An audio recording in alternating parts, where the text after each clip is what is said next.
Terima kasih. Salam berkat rahmat Allah yang Maha Kuasa. Salam. Terima kasih Dr. Iwan. Mohon maaf, Romo, Yanus, Aidi, Bapak Ibu yang saya hormati, memang betul sekali.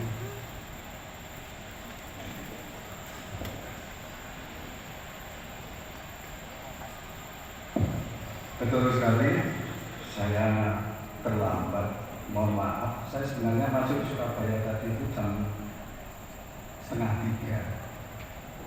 Saya baru berangkat dari Malang, kemudian masuk Surabaya sekitar mohon maaf, jam 3:30, jadi sebenarnya belum terlambat.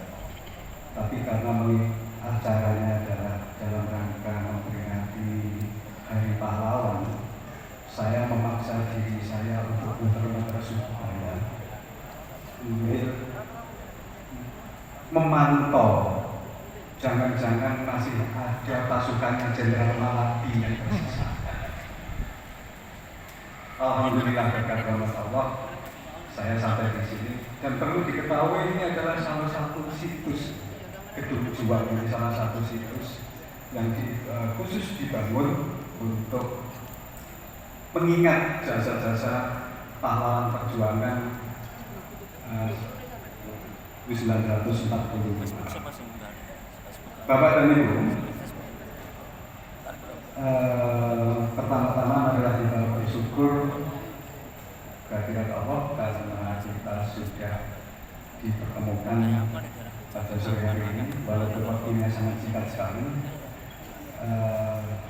Saya ingin menyampaikan beberapa poin, sedikit mengulas tentang sebuah buku yang secara pribadi saya tulis dengan judul 17 Agustus 1945, Negara Indonesia Belum Ada. Buku ini sebenarnya adalah menyadur dari dawuh-dawuh Pak Yani di dalam penjelasan-penjelasan beliau tentang sudut pandang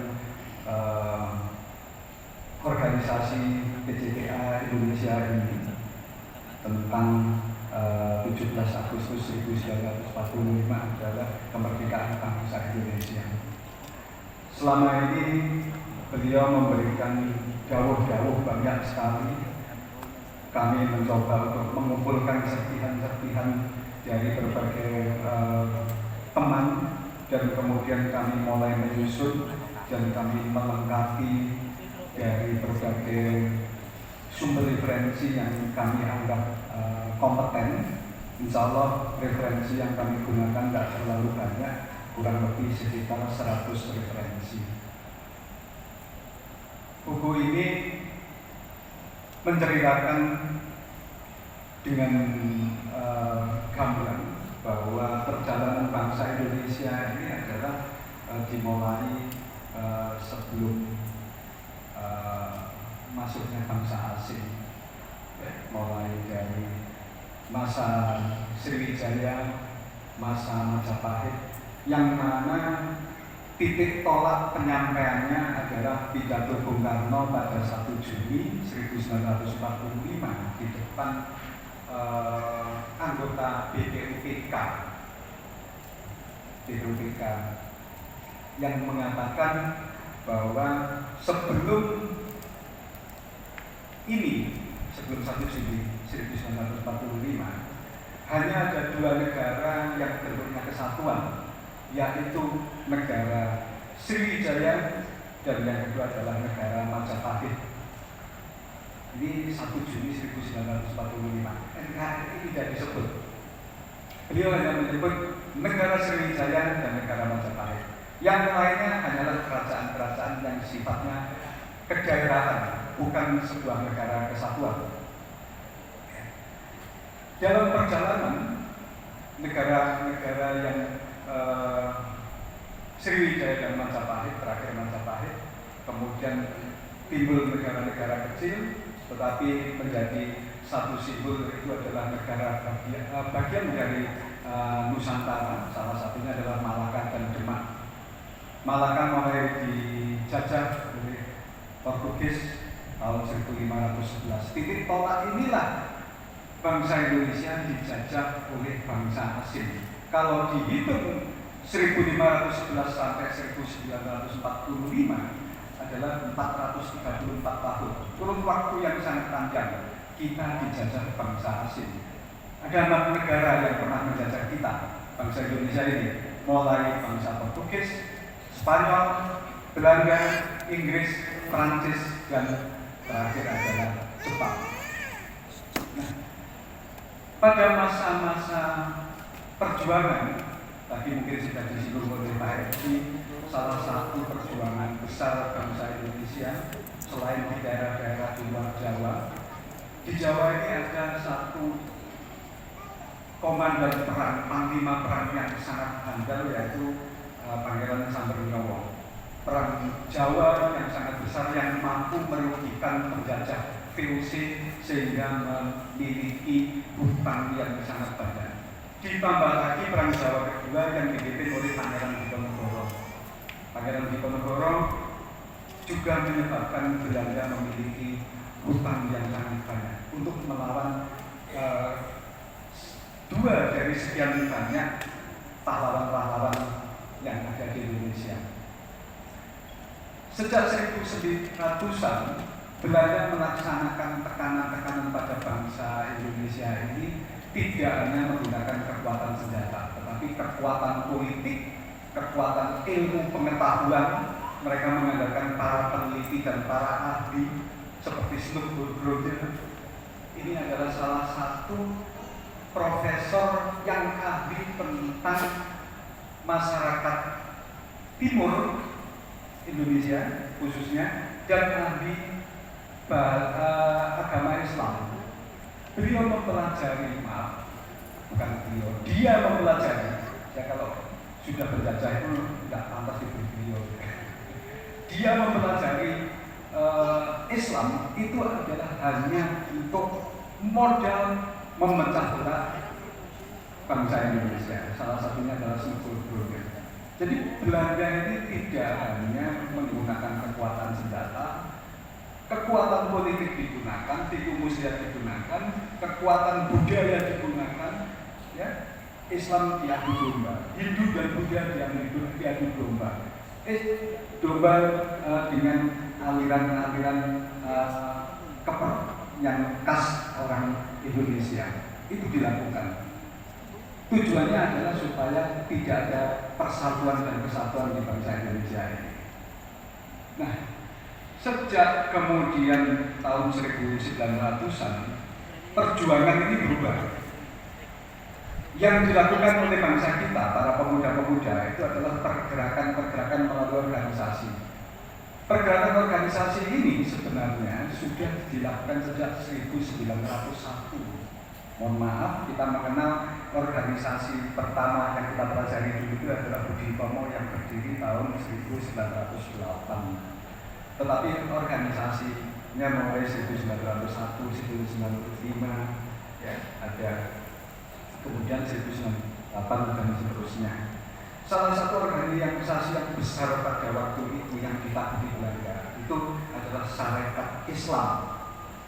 Sarekat Islam ini di Jawa saja pada waktu itu, ya, tahun 1908 dalam berbagai referensi sejarah, jumlah anggotanya di atas 30.000. Maaf, kalau jumlah anggota tahun 1910-an ya, itu sudah 30.000 di Jawa. Saya nanti akan bertanya kepada teman-teman PCTA, anggotamu piro? Mohon maaf. Nah, karena kekuatan yang begitu besar Sarekat Islam ini tadi, ya, Belanda ini takut. Maka tahun 1913 inilah pertama kali Belanda mendatangkan faham komunis melalui Snellkit. Paham komunis masuk untuk memecah belah yang ada di tubuh syariat Islam. Dimasuki paham komunis. Kemudian paham komunis ini membentuk satu organisasi tahun 1920 namanya ISDP dan kemudian berubah menjadi PKI. Ini itu bawaan Belanda, itu atas perintah Belanda untuk menghancurkan paham agama yang ada di Indonesia. 1025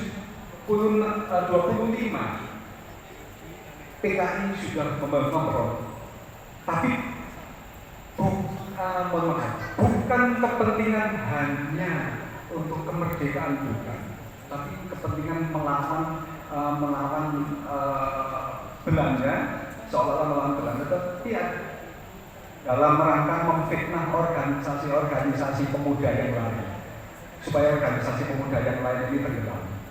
Tujuannya itu seperti itu. Jadi maunya menang sendiri. Arahnya adalah suatu ketika negara yang Indonesia yang akan dibentuk ini akan berdiri di dalam paham komunis. Bapak Ibu, ada orang yang cukup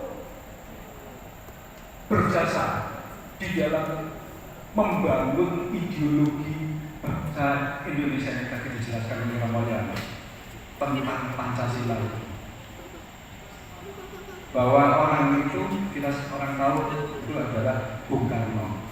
Coba kita renungkan, Bung Karno kelahiran 1918, di usianya 17 tahun, Bung Karno sudah menggali apa dasar negara jika negara Indonesia nanti berdiri. Coba Anda renungkan. Baru usia 17 tahun sudah berpikir tentang ideologi bangsa yang mampu mempersatukan.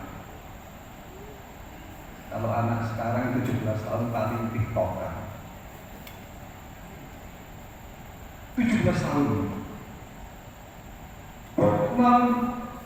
Bung Hatta semuanya merasakan masuk penjara melawan Belanda.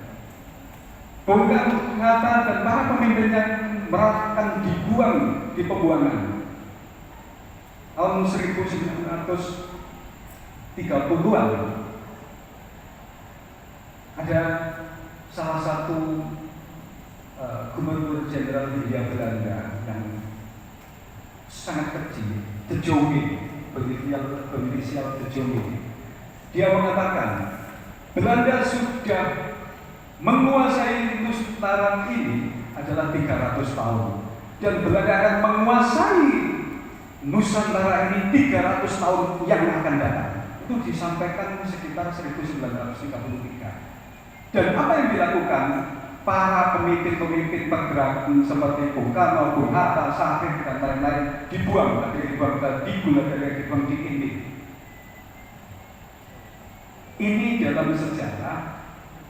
Disinilah Bung Karno ketika di ND di Flores, Bung Karno menggali tentang Pancasila itu, menggali tentang dasar negara. Beliau bersurat dengan salah satu ulama yang ada di Jawa Barat, ya, Tengku Hasan, kemudian bersurat. Ini unik. Suratnya ini adalah 12 kali. Saya nggak tahu arti 12 ini apa. Suratnya 12 kali. Dan surat yang terakhir yang ke-12 yang dibahas adalah tentang pemuda dan pendidikan. Ini ada di salah satu buku tentang Bung Karno dan ideologi Bung Karno dan Islam. Ada 12 kali berkirim surat. Itu Bung Karno adalah menggali. Dan itulah yang kemudian pada 1 Juni disampaikan sebagai Pancasila. Apakah cukup itu? Tidak. Bung Karno sejak tahun 1920-an selalu mencari pemuka agama Hindu, Buddha, Kristen, Katolik, didatangi untuk diajak berdiskusi tentang bangsa, berdiskusi tentang negara, berdiskusi tentang perjuangan.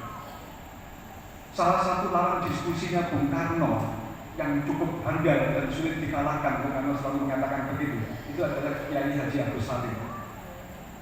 Ini adalah lawan diskusi Bung Karno yang cukup handal. Ketika Bung Karno menyampaikan hal-hal yang dalam tanda petik keluar dari konteks keagamaan, Kiai Haji Agus Salim selalu meluruskan kembali pada konteks keagamaan. Bung Karno selalu mencari. Bahkan setelah Bung Karno diasingkan di ND, kemudian dibuang lagi ke Bengkulu, kemudian oleh Jepang, masa pendudukan Jepang, Bung Karno ini ditarik ke Batavia untuk menenangkan para pemuda. Bung Karno ini masih datang lagi ke Sumatera Barat, ke salah satu ulama namanya Kiai Abbas Abdullah, Syekh Abbas Abdullah, ada di Pajang di Sumatera Barat. Ya. Beliau menginap di sana beberapa hari. Tujuannya cuma satu, bertanya, Syekh, apa dasar negara jika negara Indonesia ini nanti berdiri? Jawaban Kiai Abbas Abdullah hanya satu, yaitu adalah ketuhanan yang Maha Esa. Jika bukan ketuhanan yang Maha Esa, maka sia-sialah revolusi yang kalian lakukan. Itu nasihat Kiai Abbas Abdullah tahun 43.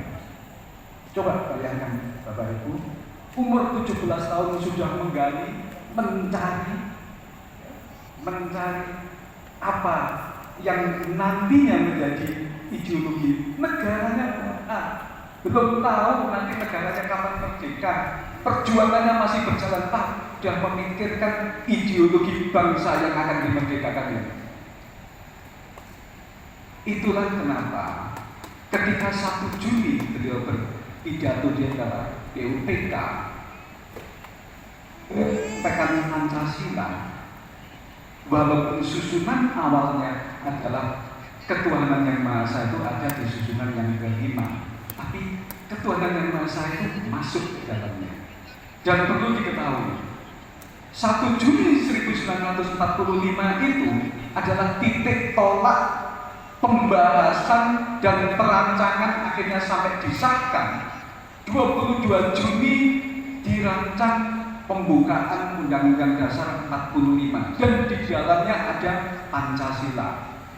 Coba kita renungkan, diawali dari 1 Juni, diawali dari pidato Bung Karno, kemudian 22 Juni dibahas, muncullah rancangan pembukaan Undang-Undang Dasar 45. 17 Agustus kemerdekaan bangsa Indonesia, kalimat yang pertama, maka dengan proklamasi kami bangsa Indonesia dengan ini menyatakan kemerdekaan Indonesia, itu diambilkan dari alinea yang ketiga. Artinya 17 Agustus teks proklamasi pun itu kembali lagi didasarkan pada peristiwa 22 Juli. 22 Juli didasari peristiwa 1 Juli. Maka sudah saatnya suatu ketika saya mengusulkan kepada para aktivis PCTI Indonesia ini, perlu kita kaji, perlu kita seminarkan, kita kaji, kita perdalam apa isinya pidato Bung Karno yang 1 Juli. Karena ini titik tolak ideologi bangsa Indonesia itu ada. Dan kemudian pada 18 Agustus rancangan pembukaan Undang-Undang Dasar 45 itu disahkan dengan menetapkan ada perubahan di sila yang pertama. Sila yang pertama ini begitu hebat, ketuhanan yang Maha Esa. Sang Prakarsa mengatakan, tanpa atas berkat rahmat Allah yang Maha Kuasa, tanpa ada ketuhanan yang Maha Esa, maka negara Kesatuan Republik Indonesia ini akan roboh. Enggak ada apa-apanya.